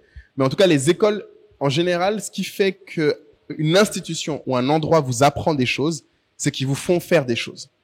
Plus vous faites, plus vous avez de chances de savoir faire. Alors, en l'occurrence, il y a des gens qui vous l'apprennent en théorie et après vous laissent exercer. Mais en général, les écoles qui sont considérées les meilleures, qui coûtent le plus cher, c'est parce qu'ils vous accompagnent ils vous apprennent à faire. Et ils vous font faire le plus vite possible. C'est ça. Donc voilà. Les enfants, là. Ah, il n'y a pas de question pour les enfants. On va essayer d'alterner. Il n'y a pas un enfant qui veut poser une question? On va désigner. Qui veut être quelque chose de... Voilà. Dis-nous. Syrah, j'ai 11 ans, je suis en 3e. Enchanté. Enchanté. Plus tard, j'aimerais être architecte. Architecte, ok. Architecte, c'est bien ça. Pourquoi? Parce que j'aime construire des choses. T'aimes construire des choses aussi? C'est intéressant ce que tu dis. Ok, super, super. On a fait un podcast l'autre jour avec un architecte, Issa Diabaté. Ouais. Et c'est intéressant, il disait, est-ce que tu aimes l'art? Quoi? Qu'est-ce que tu aimes bien dans l'art, par exemple? Dessiner, non? Les dessins. Tu aimes le dessin? Qu'est-ce que tu préfères? Qu'est-ce que tu aimes faire quand tu as du temps? Quand tu fais ce que tu veux? Tout. Tout? Tout? Quoi, danser, par exemple? T'as dit quoi? J'ai pas entendu. Non, vas-y, dis-nous. Qu'est-ce que tu aimes bien faire quand tu as du temps libre? Quand tu es toute seule, tu fais quoi? Quand personne te regarde. Oublie qu'on soit tous là. Si là, je te dis, tu as 1 heure, tu fais quoi? Ce qui me vient en tête. Par exemple, là, en tête, là, tu voudrais faire quoi? Ou la dernière fois. Ou la dernière fois que tu l'as fait? Les dessins. Le quoi? Les dessins. Tu aimes dessiner? Non? Tu as dessiné quoi la dernière fois que tu as dessiné?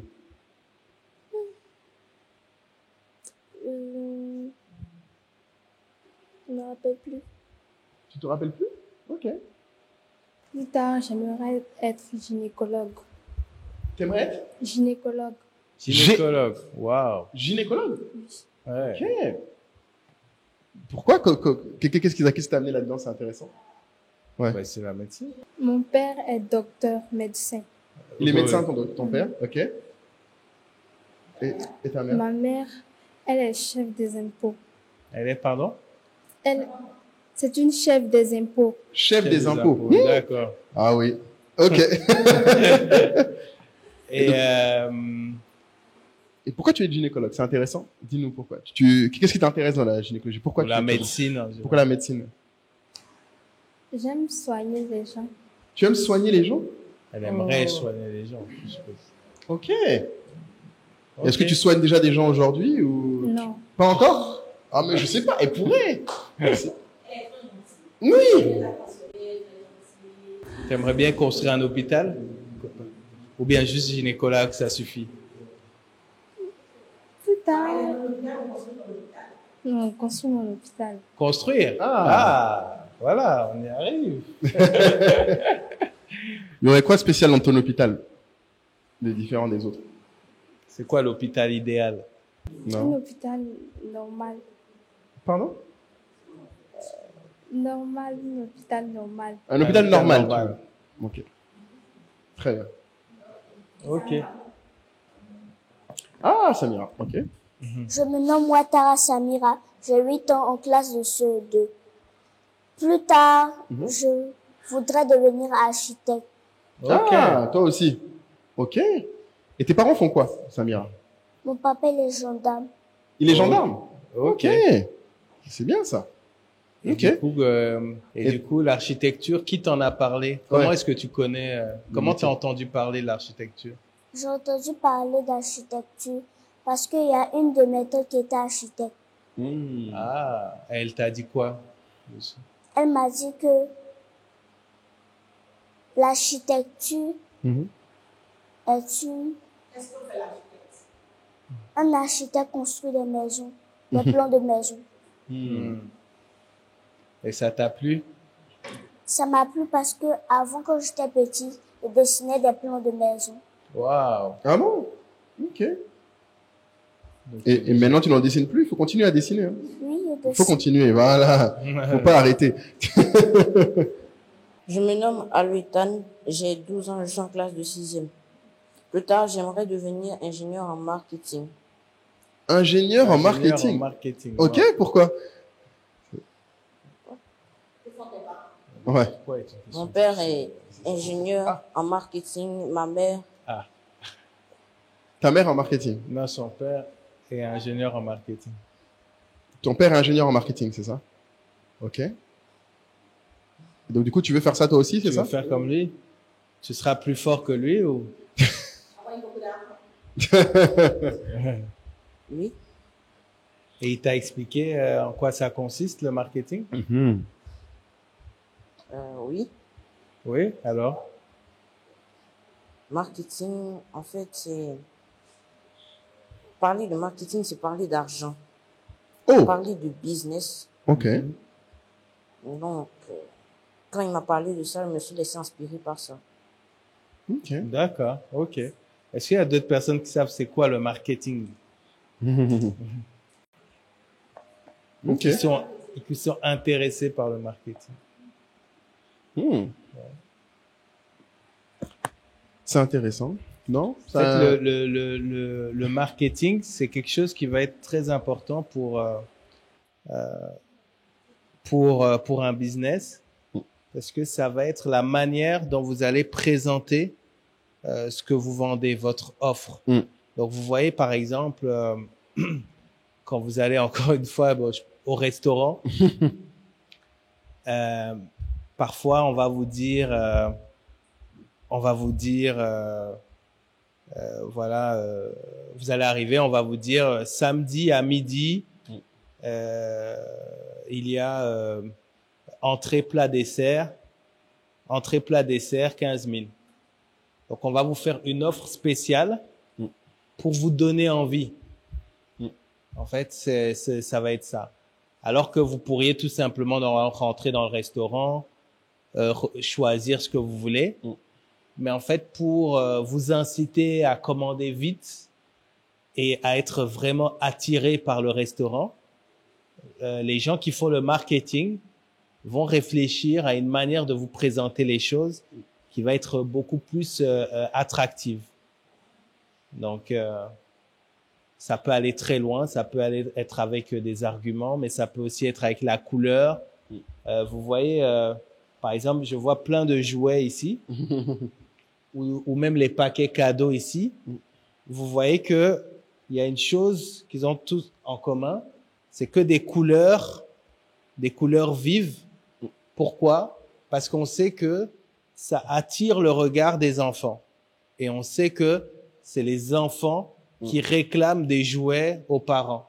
Et donc, les enfants, quand vous êtes dans le magasin, en général, quand vous allez faire les courses avec les parents, vous savez très vite où se trouve l'endroit où il y a les jouets. C'est vrai ou c'est faux? Ah oui. Ça, ils connaissent ça. Ça, vous connaissez.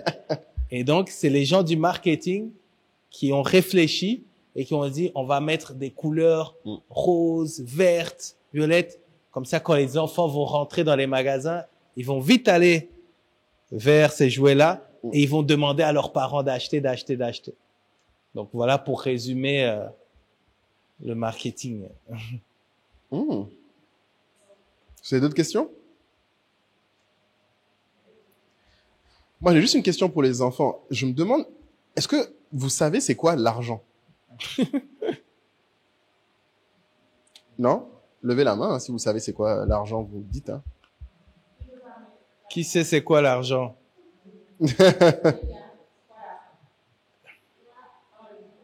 Ah, bien le micro. Parce que j'ai l'impression qu'on en parle beaucoup, mais je sais pas si l'argent, c'est le prix qu'on gagne. L'argent, c'est le prix qu'on gagne. Ok. L'argent sert à payer l'impôt. L'impôt. Ça c'est bon ça. Ah, j'adore. Est-ce que ses parents sont pas entrepreneurs? Tes parents font quoi? Ton parent font quoi? Mon père, il est DRH. DRH, ok. Elle est assistante pharmacovigilance. Ok. Et tu connais les impôts, waouh. Tu connais les impôts, oh là là. C'est le cours de l'école, sérieux? C'est ce que vous avez appris, vous? Avec l'argent, on paye. Madame. Oh. Merci. À l'école ici, par exemple, chaque trimestre, les enfants, par leur travail et leur comportement, gagnent ce qu'on appelle chez nous des IGB. Des IG quoi?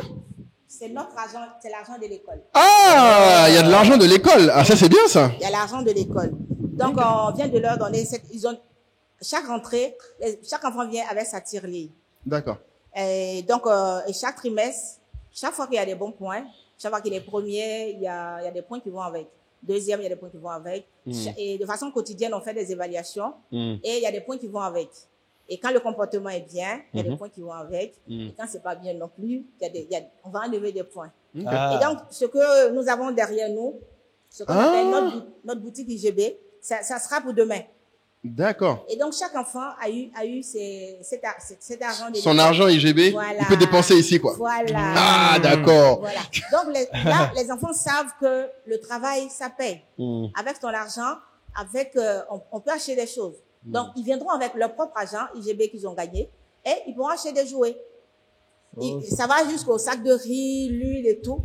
Ils peuvent rapporter des choses à la maison. Ils peuvent acheter des choses pour la maison. C'est bien ça. Des choses pour la maison.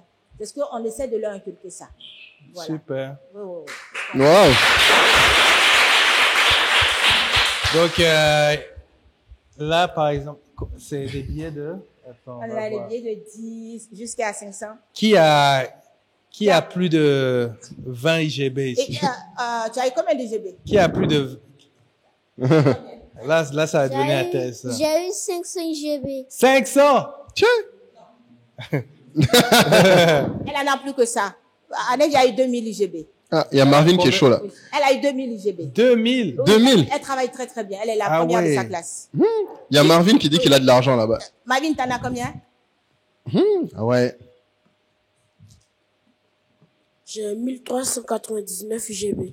Ah oui, 1300. Il est très précis, ouais. On l'a pas entendu. Hein. Ouais. J'ai 1550 IGB. Waouh. C'est que demain, là, ça va... Ça va y aller demain. Oui. J'ai eu 1450 IGB. Ok. Waouh. C'est bien. Mais du coup, elle, par exemple, qu'est-ce que vous achetez avec des GB? Par exemple, elle, je t'ai pas entendu, toi, je crois. Elle. Ah, oh, Florian. Passez le micro à Florian, parce que je l'ai pas entendu encore aujourd'hui. Tous ceux que j'ai pas entendus là, je veux vous entendre. Je me nomme aussi Florian. J'ai 7 ans et je suis en classe de soins. Plus tard, je veux devenir gynécologue. Ah, toi aussi? Ok, intéressant. Et combien d'IGB? J'ai eu 1675 IGB. Ouais. Ok. Et tu veux faire quoi avec tes IGB, Florian? Pardon, Florian, j'allais lui demander. Tu veux faire quoi avec tes IGB? Tu peux lui donner? Tu veux faire quoi avec tes IGB? Qu'est-ce que tu veux faire?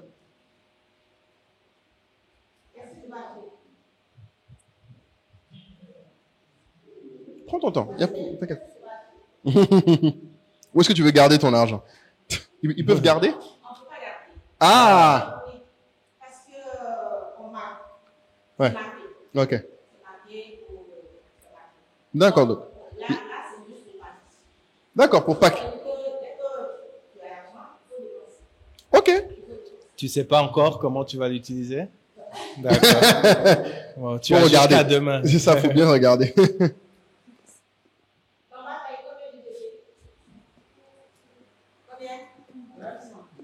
900. Bien.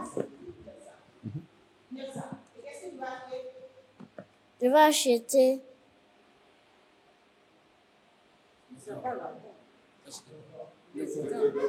Il n'a pas encore bien vu la boutique. Ah, ils commencent à regarder d'abord. Ah, donc en fait, ils n'ont pas vu avant ceux qui peuvent acheter. Ils n'ont pas encore vu, c'est pour ça qu'ils réfléchissent. Ah, faut bien. Ah ouais, je comprends. Faut bien planifier. Quoi qui l'intéresse. Bah, il faut la voiture, demander... là. Voilà. Faut demander le prix. C'est bien, c'est bien. Et à côté de toi, la jeune fille à côté de toi, je l'ai pas entendue. Ah, elle veut pas?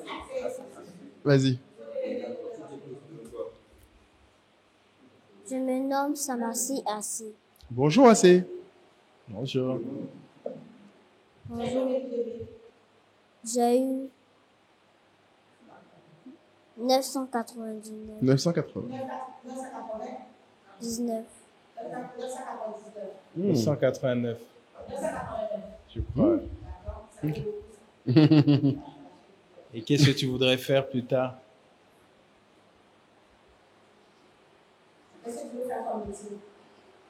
Je veux faire.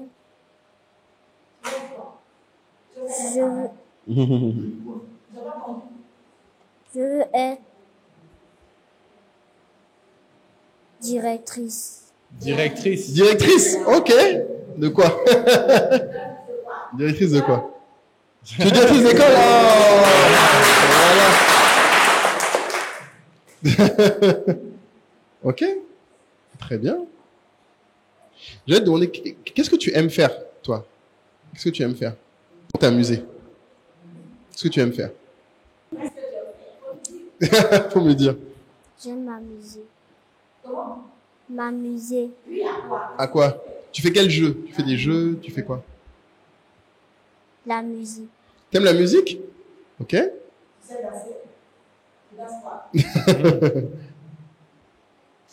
Vas-y.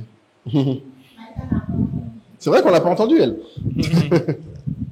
Je me nomme Diakité Malika, j'ai 14 ans, je suis en classe de 4e. J'ai eu 1000 IGB et moi je veux devenir chirurgienne pour aider les... Tu veux être quoi? Chirurgienne. Chirurgienne, waouh! Pour Super! aider les gens. Ok. Ok, Ouais. super. Et tes parents font quoi? Est-ce que tu as pas dit? Ma mère, elle est ingénieure en électricité précisément. Ok. Mon père, je sais pas trop. Ok. Ah, ok. C'est ok. Pas de souci. Est-ce que tu as une question pour nous? Oui. Tu n'as pas de question? Non.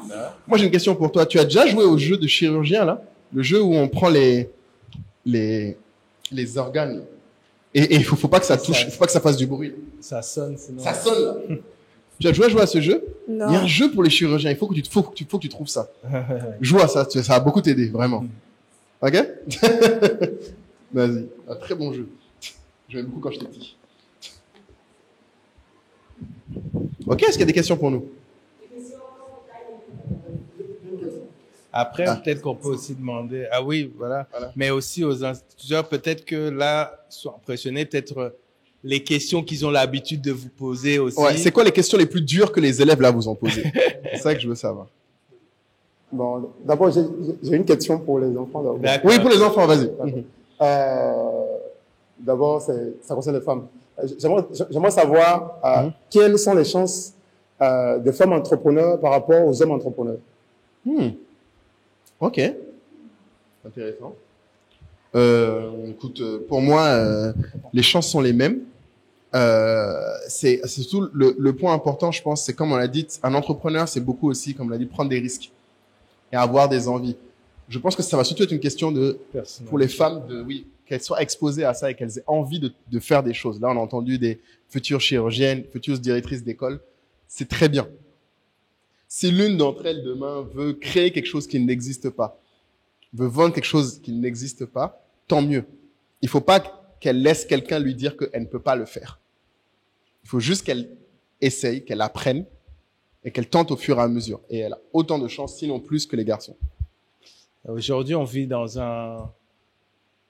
une époque où il y a vraiment la possibilité de voir que d'autres personnes l'ont déjà fait. Ouais. D'autres femmes ont déjà fait. Donc, il y a toutes les chances, il y a toutes les possibilités pour le faire. Maintenant, c'est sûr, comme on disait tout à l'heure, il y a une différence entre vouloir être gynécologue et vouloir construire un hôpital. Ouais. Donc c'est là, deux choses différentes. Ouais. C'est la vision et l'ambition et puis l'analyse de ce qu'on est prêt à sacrifier, à risquer, qui vont prendre le dessus. Mais d'un point de vue purement qualité intellectuelle, les chances sont les mêmes. Attends, juste avant, pour les filles qui nous écoutent, un truc auquel je pense. Nous, on a reçu beaucoup de femmes entrepreneurs dans notre podcast. Donc, si vous voulez voir des femmes entrepreneurs, n'hésitez pas, il y en a plein. Une chose qui, moi, m'a marqué, c'est que j'ai remarqué que, étonnamment, entrepreneur, c'est beaucoup de gens vont vous dire non. Ils vont vous dire c'est pas possible. Et les femmes, plus souvent, malheureusement encore en Afrique aujourd'hui, on leur dit souvent non, c'est pas possible. Donc, techniquement, les femmes sont plus équipées pour devenir entrepreneurs que les hommes parce qu'on leur dira plus souvent non au début. Et elles sauront faire de ce non un oui. Trop souvent, je sais pas si t'as remarqué. Non, mais ça dépend qu'est-ce qu'elles font de ce Qu'est-ce qu'elles font de ce non. Parce qu'il y a aussi beaucoup de personnes qui s'arrêtent au non. Au non. Voilà. Mais celles qui ont réussi ont été plus loin que le non. Plus loin que le non. Donc je vais voir la banque pour demander une aide. Il me dit non, je vais à la deuxième banque. Il me dit non, je vais à la troisième. Il me dit non, je vais à la quatrième. Je vais à la cinquième. Je vais à la sixième. Vas-y. On s'arrête pas. Vas-y. Hein? Et il faut apprendre du coup. Il avait une question. Il allait nous dire ce que les questions difficiles. Ah ouais, bien sûr. T'inquiète. J'aimerais ajouter que en tant que femme, le non, pour une femme, le non n'est vraiment pas un non. Parce qu'on a l'habitude, on nous a tout le temps dit non. C'est ce que j'ai l'impression aussi. Donc, lorsqu'on nous dit non. Vous pouvez pas. On nous dit non. On va voir Pierre, il a dit non. On va voir Paul, il va dire non. Comme ça. De non en non, on finira par trouver le oui. Et ce qui est bien aussi, en tant que femme entrepreneur, en général, lorsqu'on est marié, on a son mari avec soi. Ah, ça c'est une chance. C'est vraiment ce qu'il faut. Oui, vraiment. Et quand on a le mari qui épouse l'idée, qui a compris pourquoi on veut entreprendre, et il est derrière nous, et c'est vraiment un apport. Parce que moi, la première année que j'ai commencé l'école, j'étais tellement passionnée par comment aider les enfants que j'ai oublié le côté pratique de la chose. J'ai oublié que c'était l'argent qui tenait tout ça. Qui faisait tourner tout ça. Et donc, mon premier comptable, alors que j'avais 20 enfants, il m'a pris 18 millions. Quoi?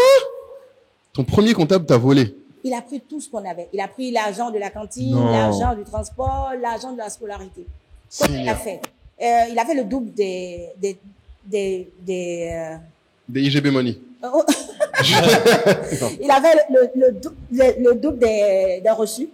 Oh. Donc, lorsque un parent venait payer et qu'il me disait à moi que le parent avait payé 50 000, le parent peut-être avait payé 300 000. Oh non. Oui. Et donc là, s'il n'y avait pas mon époux par derrière, et on était en décembre, on a fait la rentrée en octobre, Ouais. et en décembre, il m'avait tout pris déjà. Les 3 premiers mois comme ça. Tout. Seigneur. Tout. Et donc, s'il n'y avait pas mon époux par derrière, qui était là et qui a pris toutes les charges en compte, on n'en serait pas là aujourd'hui. Oui, oui. Et donc, quand on a une femme entrepreneur et qu'on a su relever, la vie des femmes est vraiment dure. Vraiment, vraiment.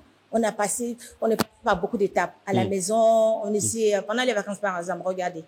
Les garçons vont rien faire, entre guillemets. Ils vont jouer. Ce qui leur laisse le temps de pouvoir expérimenter d'autres choses, de pouvoir s'évader, de pouvoir inventer. Alors que les filles, elles sont obligées d'être à la maison, de piler, de faire le riz, de faire le ménage et tout ça. C'est une façon de contraindre les filles, de les attraper un peu bas derrière.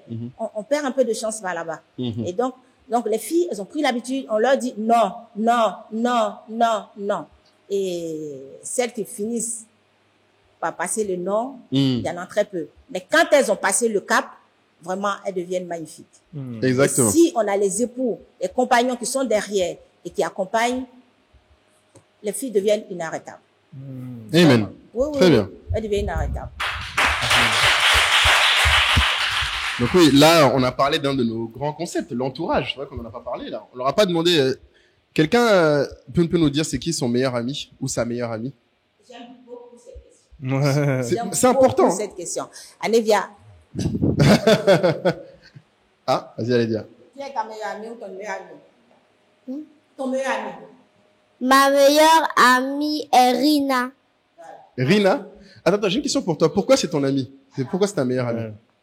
Parce que c'est ma cousine. Ok. Ensemble, on joue le dimanche. Le dimanche, vous jouez ensemble. Ok. Super.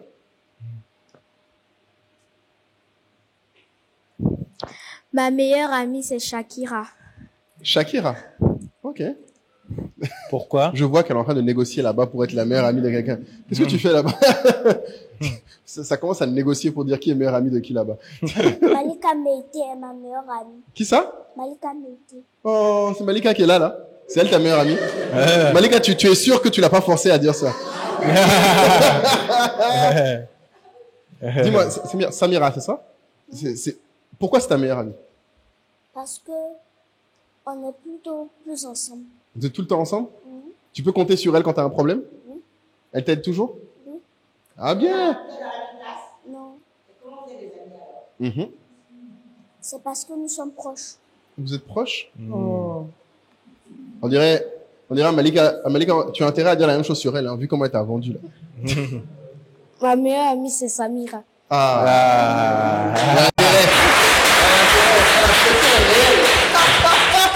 Pourquoi? Parce que quand j'ai des problèmes, elle m'aide toujours. Ah ouais? Tu as des problèmes? C'est mais oui, c'est quoi la mais... dernière fois que Samira t'a aidé? C'est quoi les problèmes que tu as? Non, mais va pas Non, nous dire je vais les problèmes. lui demander. À quel moment tu as su que c'était ton entre ami? vous. Voilà. À quel moment tu as su que c'était ton ami? Moi, ça m'intéresse. Je veux savoir. À quel moment elle a dit Samira, c'est mon ami? Est-ce que tu te souviens? Ouais. Ah, il y a ses sœurs. C'est tes sœurs aussi? Ah, vous êtes les 3 sœurs. Ah oui. Ah là, moi, la pression, je peux comprendre si tu veux pas créer d'incident diplomatique, ne pas raconter. Ah, c'est vrai.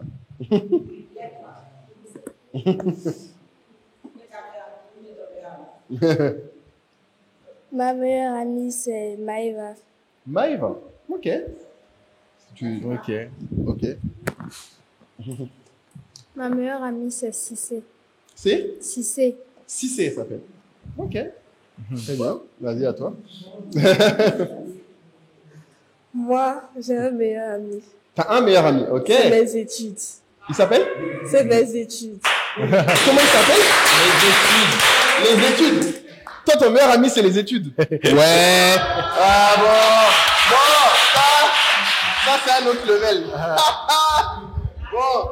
Non, mais je pense que l'idée, c'est vas-y, peut-être pourquoi on vous demande. Pourquoi on demande.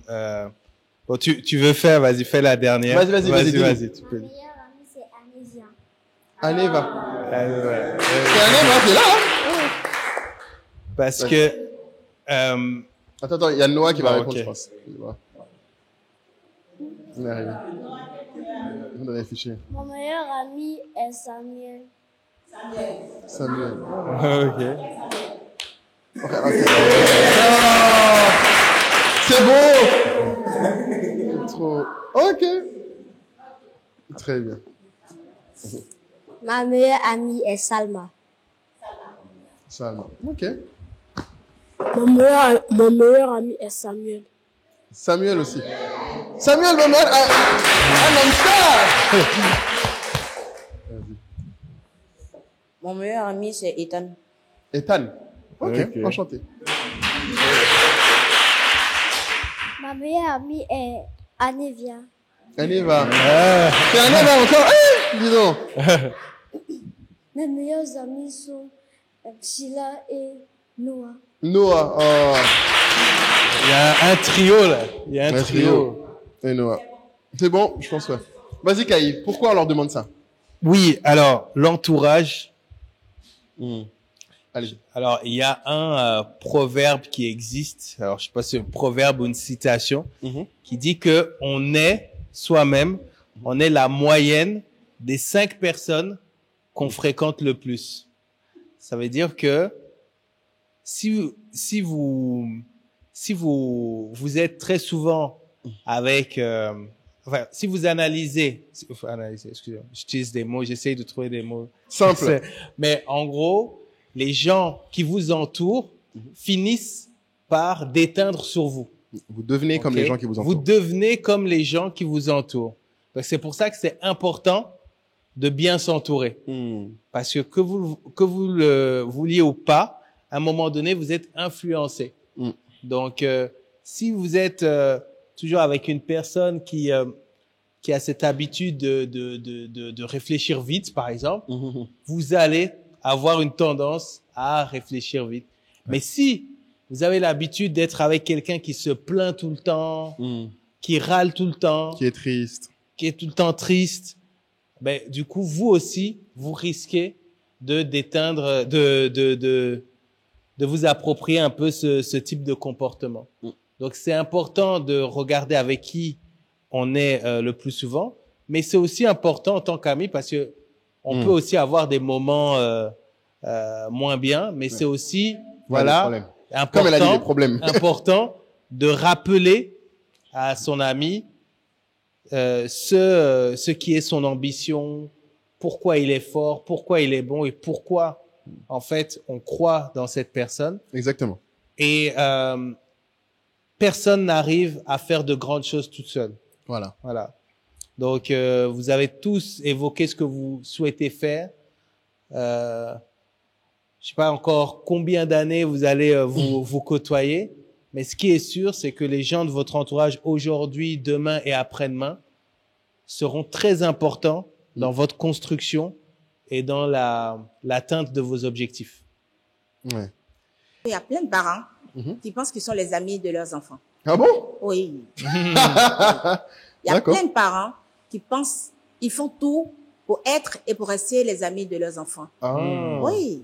Les parents ne sont pas faits pour être les amis de leurs enfants. Ben sinon, ça complique leur rôle, ouais. Oui. Donc, si vous demandez à n'importe quel enfant, il va jamais dire que vous êtes son meilleur ami. Parce que lui, il sait que vous êtes son papa ou sa maman. Ouais, c'est vrai que dans l'esprit de l'enfant, c'est très clair. Et donc, mais vous avez des parents qui veulent être le meilleur ami de leur enfant. Oui, la plupart des parents que je vois maintenant, ils font tout pour ne pas frustrer les enfants, pour ne pas leur dire non. Parce que, oui, il faut qu'ils soient en bon terme avec leurs enfants Parce que il faut qu'il soit le chouchou, soit c'est le papa qui veut passer pour le chouchou, soit c'est la maman. Ils veulent être les amis de leurs enfants. Non. Le papa ou la maman n'a pas à chercher à être l'ami de son enfant. Nous, en tant que parents, nous sommes là pour les accompagner. Souvent, c'est eux-mêmes qui nous donnent comment les accompagner. Mais c'est pas nos amis. Ils vont devenir des amis plus tard. Plus tard. Actuellement, vous voyez que vous êtes les amis de vos parents. Ah, ouais, vous êtes maintenant les amis parce que vous avez grandi et vous avez un niveau de compréhension et maintenant c'est vous-même qui leur montrez le chemin. Voilà. Mais quand ils sont petits, il faut être juste des parents, être les grandes personnes de la maison et les accompagner le mieux possible. Ok. C'est une très bonne chose. Et c'est important. Pourquoi nous, on a bien aimé vous faire dire à haute voix qui sont vos amis, c'est soyez fiers de vos amis. Prenez soin de vos amis. Je ne sais pas si jamais vous vous dites souvent, je vois que vous deux, vous rigolez maintenant et vous touchez la main, c'est bien. Soyez fiers de vos amis. Genre, prenez soin de vos amis. Je trouve que malheureusement, trop souvent, les gens ne se disent pas à quel point ils s'apprécient. Vos amis qui sont là, vous dites-leur, c'est gentil de leur avoir dit, j'ai entendu Aneva est l'ami de beaucoup de gens comme Samuel, c'est très bien. Je sais que ça fait plaisir de se dire qu'on est l'ami de quelqu'un. Et malheureusement, on n'a pas forcément l'occasion de se le dire. Il n'y a pas une fête des amis. Les gens oublient de le dire. Donc, si vous avez des amis qui sont importants pour vous, que vous aimez bien, dites-leur. C'est important. Ça leur fera un plaisir. Et c'est important aussi pour vous, derrière, que vous essayez d'être de bons amis. Personne ne nous a demandé c'est quoi être une bonne personne. Pour moi, être une bonne personne, ça commence par être un bon ami. Parce qu'en fait, quand on est un bon ami, l'amitié est la personne que vous choisissez. C'est pas votre famille. La famille, vous la choisissez pas. Vous l'avez, vous pouvez pas la changer. Les amis, c'est la famille que vous choisissez. Donc, faites attention à essayer d'être vous aussi quelqu'un qui aide les autres, qui prend soin des autres et qui mérite d'être un bon ami pour quelqu'un. Vous serez pas l'ami de tout le monde. Hein. C'est pas obligé. C'est pas ça. Hein. Mais quand vous choisissez, essayez d'être des bons amis pour les gens avec qui vous choisissez. Ça peut être votre sœur, ça peut être votre voisin, ça peut être quelqu'un qui n'est même pas dans la même classe que vous. Il n'y a pas de problème. Mais c'est important parce que c'est ce qui vous aidera aussi derrière. Comme a dit Kaï, on peut rien faire tout seul. Nous, là, sans nos amis, sans les gens avec qui on a société, on ne serait même pas là devant vous aujourd'hui. Sans nos amis, on n'aurait pas pu le faire. Donc vraiment, prenez soin d'eux. Autant que vous pouvez. D'accord? Voilà. Ouais, c'est bon. Je pense qu'on a couvert à peu près tout. Sauf si quelqu'un a une question pour nous. Ouais. Hein? Alors, la tradition du mot de la fin. Ah, ok. Ben, vas-y, demande-leur s'ils veulent choisir un mot. Je suis intéressé. Vas-y. Alors, à chaque fin d'épisode, ce qu'on fait, c'est que on doit trouver un mot. Un mot qui résume, on va dire, notre échange. Peut-être un mot que vous retenez. De tout ce qu'on s'est dit. Voilà. Et les gens qui vont faire des commentaires en dessous de la vidéo vont utiliser ce mot. Ils vont le cacher dans leurs commentaires pour prouver qu'ils ont écouté tout l'épisode. Donc, quel mot vous vient à l'esprit?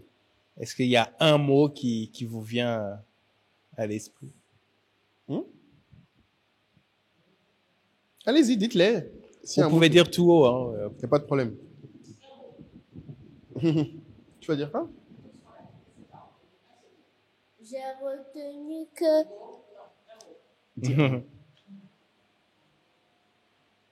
un entrepreneur peut avoir plusieurs différents chemins. Chemin. Ok. Ah oui, ben, chemin alors. Ok, c'est intéressant. Après, ils peuvent dire une fois, on va trouver le mot. Qu'est-ce que vous retenez? Quel mot tu retiendrais? N'importe lequel, de tout ce qu'on a dit. Ou une phrase. L'amitié. Hein? Amitié. Amitié, c'est bien, okay. Amitié. On aime bien. Bon trouvé. J'ai retenu le mot entrepreneur. Entrepreneur, très bien. Un véritable ami. Amitié. Véritable ami, très bien. Ok. L'entrepreneuriat. Ok, très bien. Les IGB. Tu as choisi? Les IGB. IGB que tu choisirais. Ok, très bien. Corporate. Les études. Joie.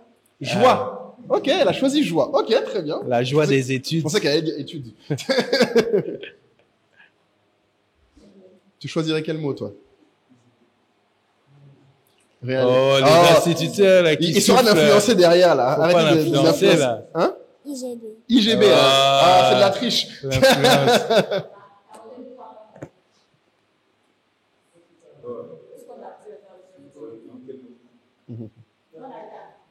Réfléchis. Il n'y a pas de pression. Un mot, vas-y. Tu as dit quoi? IGB aussi. Voilà.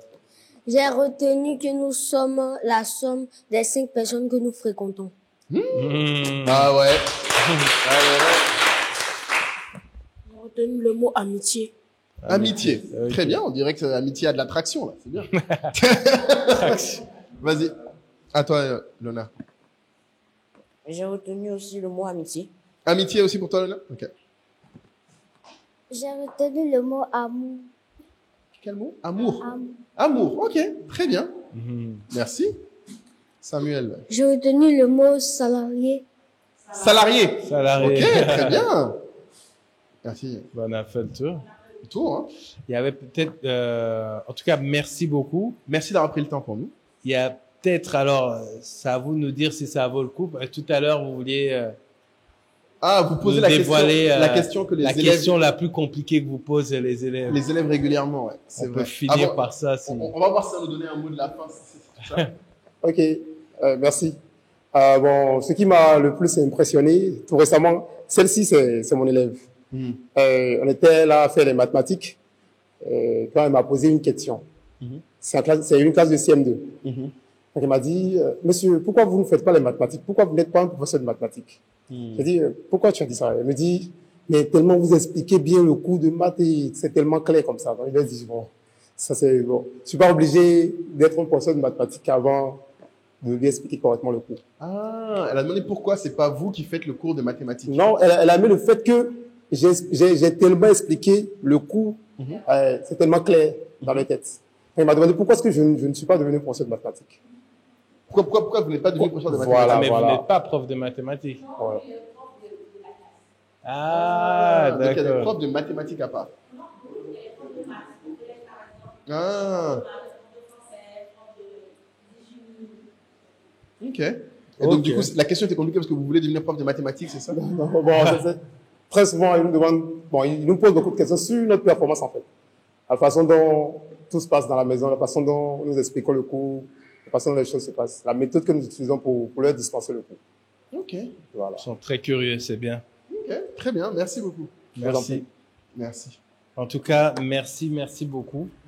Merci d'avoir pris votre après-midi comme ça. Merci pour toutes vos questions, avoir partagé avec nous comme ça vos avis. On vous souhaite beaucoup de curiosité, beaucoup d'action, beaucoup de courage. Et voilà, vous montrerez la vidéo à vos cousins, cousines. Si vous avez des questions, on vous trouvera des vidéos. Si vous voulez voir des entrepreneurs ou des gens dans d'autres domaines, j'ai compris qu'il y a des chirurgiens, des gynécologues, des choses comme ça. On va vous chercher des gens pour que vous puissiez avoir aussi ces parcours-là. Et peut-être aussi merci même s'ils sont pas là, aux parents qui ont autorisé votre présence, ce tournage, cet échange. Ouais. Et on a aussi beaucoup appris, donc merci beaucoup. Merci à vous.